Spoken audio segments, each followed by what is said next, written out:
It's called the shy Trump voter. Shy Trump voter. The shy Trump voter? Is that a thing? I'm Tim. I've been a Republican strategist my whole career. I love cutting taxes, babies, American exceptionalism, the Denver Nuggets, and RuPaul's Drag Race. And I used to go on TV to exclusively roast Democrats. But then all of a sudden, this racist asshole crashed my party, and things will never be the same. No, I don't take responsibility at all. This is not my party. Brought to you by the Bulwark. Hey y'all, it's Tim. Analysts, pundits, and that one Joe Biden superfan are experiencing a little 2016 PTSD. Nope, it's not the New York Times needle. It's this spooky concept called the shy Trump voter. Let's examine whether or not that's real.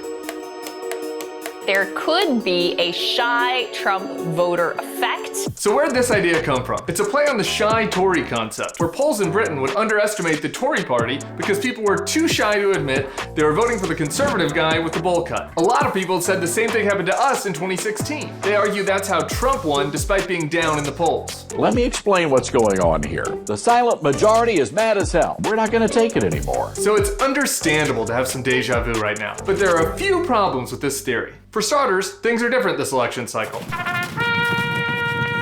With 7 weeks to go, Biden's beating Trump by 7 points in the 538 national polling average, whereas Hillary was up by only 2 at this moment 4 years ago. More importantly, Biden is up in swing states like Michigan, Wisconsin, and Pennsylvania. So it doesn't look great for a Trump repeat. And without any favorable polling data to fall back on, trolly Trump supporters and finance bros are resorting to wishful thinking, clinging to this notion that there's a shy Trump voter out there to save them. That's a mistake. On the flip side, liberal bedwetters are kept up at night, worrying about the shy Trump voter, having been traumatized after 5 years of Trump.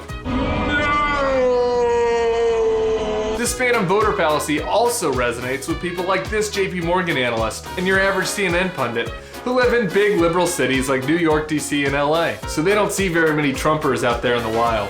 And they probably have a friend or two who they suspect is secretly for Trump, but they're too afraid to admit it while they're sitting together at bottomless brunch. I know what you are, okay? The reality is out there, in real America, Trump voters aren't shy at all. Do these people look shy to you? I mean, really, guys?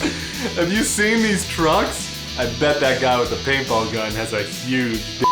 This is what Trump support looks like in the swing states. It ain't quiet, it ain't shy. Et cetera, I'm gonna go vote. And look, I know the 2016 election was shocking to many people, myself included. Look how confident I was. Despite Boris thinking that Donald Trump could win New York, the presidential race is over.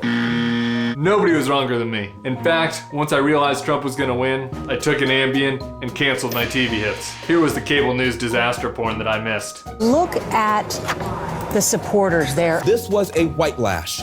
This is your life now. This is our election now. This is us. This is our country. If Trump wins again, it won't be because his voters were shy. It'll be due to a surge in turnout among his working class base, including an unprecedented turnout of first-time Trump voters. Tune in to Not My Party next week and we'll dig further into it.